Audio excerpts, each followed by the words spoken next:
With the name of Almighty, the most compassionate and pitiful.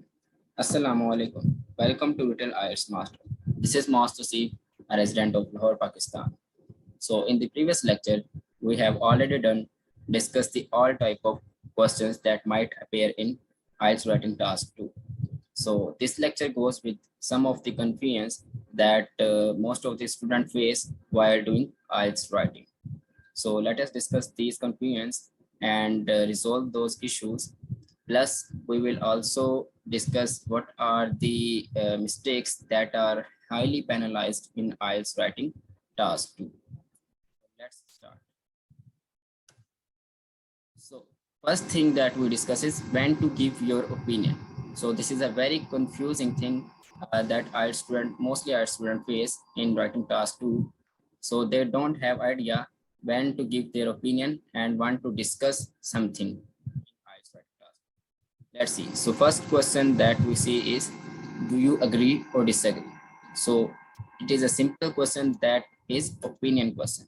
So in this question type, you have to give your opinion.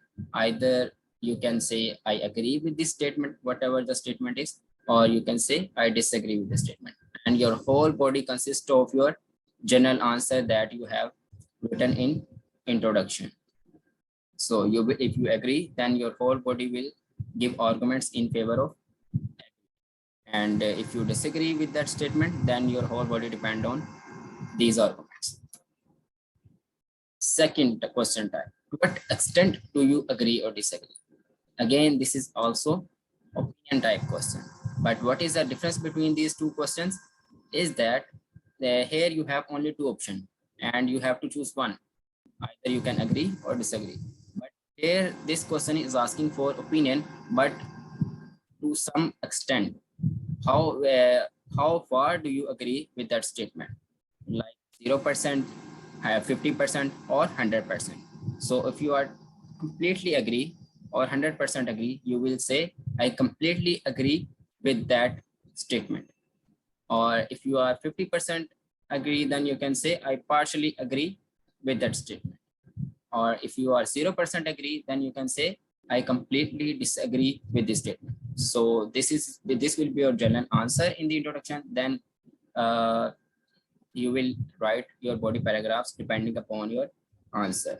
If you say I completely agree, then you will write 2 body paragraphs in favor of agreement. If you say I partially agree, then you will write 1 body paragraph in favor of agreement and 1 body paragraph in favor of disagreement. If you say I completely disagree, then you will write both 2 body paragraphs in favor of disagreement. So, next question is, this is very trending question. So discuss both views and give your own opinion. So the question is already defining what is needed in this essay. So you will have to discuss the 2 views that are given in the statement, and then you will give your opinion. So this question is discussion plus opinion. You will discuss the both views, or you can discuss both views in 1 body paragraph, or I would generally suggest my students that you will discuss 1 view in first body paragraph and second view in second body paragraph, and you can write third body paragraph, a short body paragraph, giving your own opinion. So in this type of essay, you can develop 3 body paragraphs plus 1 introduction plus 1 conclusion. So total will be 5 paragraphs essay. So another question would be, what are the advantages and disadvantages of XYZ, whatever the thing is represented in statement. So again, this is discussion question. You don't need to give your opinion in this question type. So person is asking for mention the advantages and disadvantages. So you will discuss the advantages and disadvantages along with their explanation. So this is discussion type. Then, do the advantages outweigh the disadvantages? This is another question. So it is starting from helping verb. So the question is asking for opinion, but also you will have to discuss the advantages and disadvantages to defend your opinion. So this is discussion plus opinion type. You will discuss the advantages as well as disadvantages, and then you will give your opinion simultaneously. So this is discuss opinion type. Then, is this a positive or negative development? So this is also opinion type starting from helping. So you have two possible ways. You can say whatever the statement or development is shown in the statement, you will say after reading the statement, either it is a positive development or negative development. So you have two possible ways. You can say this is a positive development as general answer of your introduction, and then you will defend your opinion in body paragraph.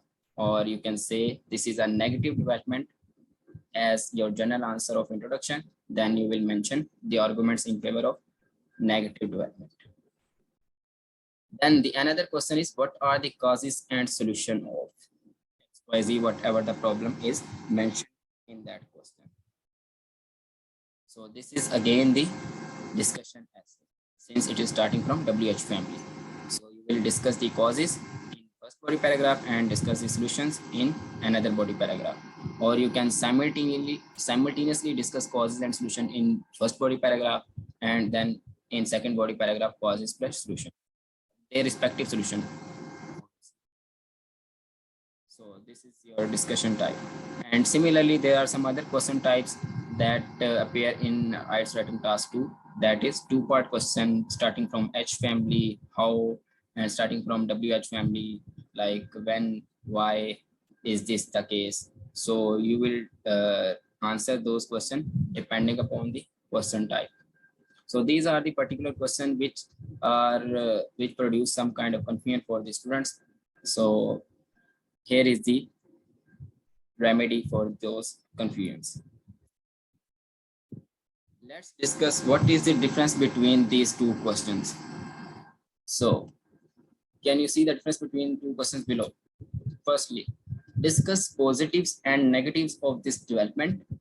Sometimes this question appear in your IELTS writing task 2, and sometimes is this a positive or negative development. So what is the difference between these two? Similarly, what are the advantages and disadvantages of XY? And do the advantages outweigh the disadvantages? So what is the difference between two? Likewise, discuss both views and give your opinion. To what extent do you agree or disagree? So what is the difference between these two? So A, B, A, B, A, B. These are some of the same nature, but there is a difference between these two questions. Similarly, in A and B, these two, similarly these two. So let's see what is the difference between these two. Question A must explain both sides of argument, like discuss positives and negatives. So you will have to illustrate the positives and negatives of the development in your body paragraph. Similarly, you have to illustrate the advantages and disadvantages in body paragraph. Likewise, you will have to discuss the both views and give your opinion in the body paragraph. So question A must explain both sides. However, question B must be answered by explaining both sides or by spotting only one side. So you have option in question B in all three, that you may explain both sides, or mostly you have to explain only one side of these questions. So is this a positive or negative development? So there is a choice, either positive or negative. Do the advantages outweigh the disadvantages? Yes, the advantages outweigh the disadvantages. And then you will write 3 to 4 advantages in body paragraph. And finally, you will summarize your response. Similarly, to what extent do you agree or disagree? Here you have two options. You can go with both sides or by spotting only one side. Like if you say, I partially agree with this statement, then you will have option of writing one body paragraph in favor and one body paragraph in against that opinion. And if you say, I completely agree, then you have only one option, one side. Then you will write argument in body paragraph in favor of only agreement. So that obviously depend on the statement or question that is being asked before this question. So this is the difference that you need to remember while solving writing task 2 questions. So finally, what are the penalties that are highly penalized when students commit these mistakes? Let's see. If you write irrelevant information in your essay, that would be highly penalized. Obviously, this is your language command test, but you cannot write irrelevant information. If the topic is about, for example, global warming, you cannot write about smoking and anything else, traffic accident. So you must give relevant information and relevant arguments, plus relevant explanation about your arguments. Secondly, if your essay is incomplete, like in a writing task 2, you have to write at least 250 words. So I generally suggest my student to write 270 to 280 words. So if your essay is incomplete, that would be highly penalized. Let's say 220 to 30 words. So this is also some of the suggestion by Cambridge writers or examiners, that you have to solve writing task 2 essay before starting writing task 1, because if your writing task 2 essay is incomplete, that would be highly penalized. Or otherwise, if you start writing task 2 firstly, then you will complete your writing task 2 essay, and if your writing task 1 essay is somehow incomplete, that would not be a big problem.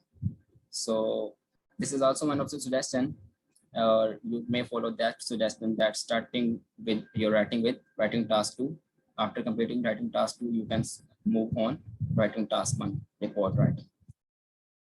Then if you write your points in notes and bullet points in your writing task 2 essay, that would be also highly penalized, because the structure verified by the Cambridge is 4 or 5 paragraph essay structure. So you will have to follow that structure: introduction plus body plus conclusion.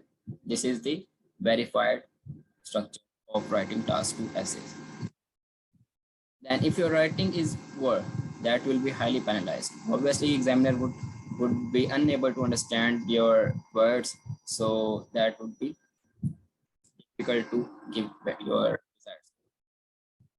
Then if you do spelling mistakes, that would also be penalized, because it involves in your grammatical range and accuracy mark, GRA.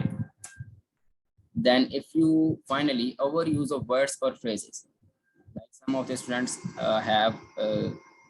don't have some synonyms and variety of words, so they overuse the same words and phrases in their essay, that would also be penalized.